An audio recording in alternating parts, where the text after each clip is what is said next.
7 ajetet më ndikuese dhe emocionuese. Ky profet është paralajmërues si ata të mëparshmit. Ora e kiametit po afrohet dhe askush përveç Allahut nuk mund ta zbulojë atë. Vallë, prej kësaj fjale po çuditeni dhe po qeshni e nuk po qani. Madje jeni edhe të shkujdesur. Më mirë përuluni në sejdë për Allahun dhe adhurojeni atë.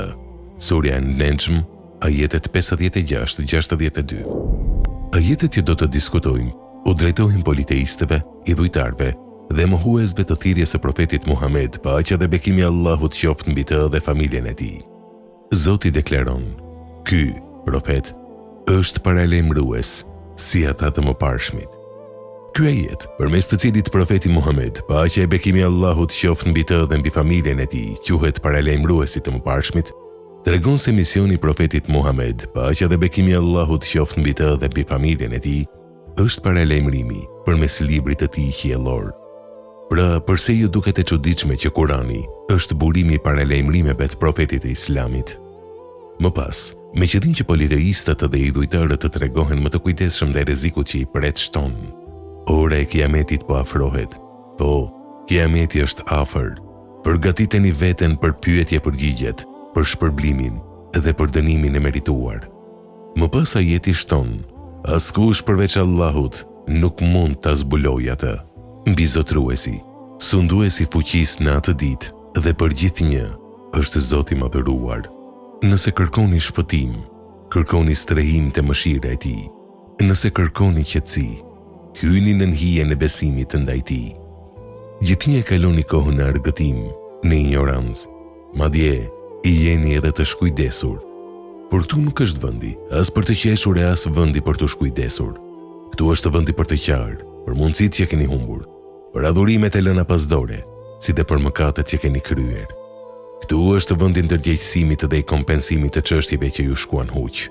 Këtu është vendi i pendimit, i të kërkuarit falje dhe i rikthimit në hijen, mbulimin e mirësisë së Zotit. Edhe individët të mendje mëdhenj dhe arrogant ngjasojnë me shtazët. Gjithnjë janë ose në gjumë, ose duke ngrënë e duke të fryer.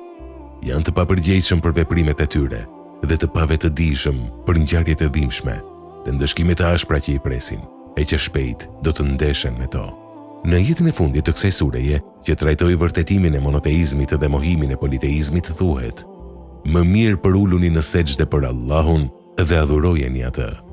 Nëse doni të ecni në rrugën e drejtë dhe të vërtetë, përuluni në sejdë vetëm për Allahun. Gjithçka që është në tokë dhe në univers e ka kthimin e esencën e stërpastër të Allahut. Nëse nuk doni të keni fatin e dhimbshëm të popujve të kaluar, të cilët ranë në kthetrat e dënimit hyjnor, sepse ishin në ndikimin e politeizmit, të idhujtarisë, të shtypjes dhe të dhunës, atëherë adhurojeni vetëm Zotin. Mbretëslënës është fakti që është transmetuar në shumë hadithe se në momentin kur profeti Muhammed, paqja dhe bekimi i Allahut qoftë mbi të dhe mbi familjen e tij, gjatë leximit të kësaj sureje, arriti tek ajeti në fjalë: të gjithë besimtarët dhe politeistët që e dëgjuan ranë në sejdë.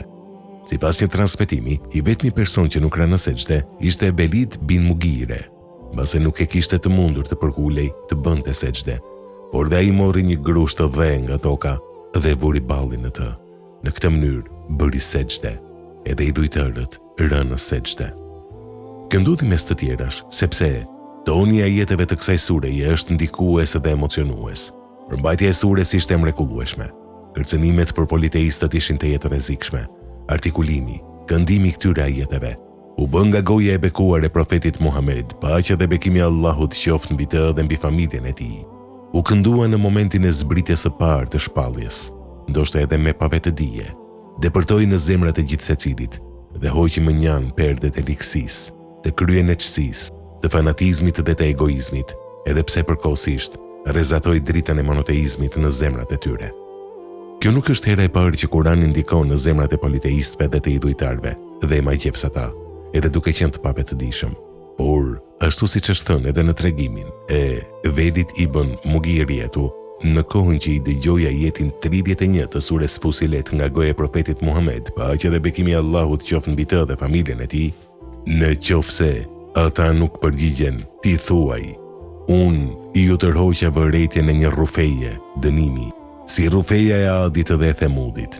U ngrit nga vendi, duke i rënqetur trupi, u tensionua, filloi të dridhej dhe u kthye në shtëpi në këtë gjendje, sa që politeistët menduan se ai ra plotësisht në ndikimin e fesë së Muhamedit. Është e nevojshme të përmendim edhe faktin se kur lexohet ajeti lart përmendur, rënia në sejdë është e obligueshme për të gjithë. Pra, nëse ne lexojmë vetë këtë sure me vëmendje dhe përqendrim dhe imagjinojmë veten përballë profetit të dashur të Islamit, në momentin e zbritjes së ajeteve, do të vërejmë se, pavarësisht nga bindjet karakteristike të Islamit, nuk kemi zgjidhje tjetër. Zgjidhja e vetme është se, kur të arrijmë tek ajeti i fundit, të përkulemi në sejdë dhe të përulemi përpara Zotit të madhëruar. O Zoti im, të lutemi që dritën e njohjes tënde ta vendosësh në zemrat tona, që të mos adhurojmë asnjë tjetër përveç teje dhe të mos përulemi në sejdë ndaj askujt përpos teje.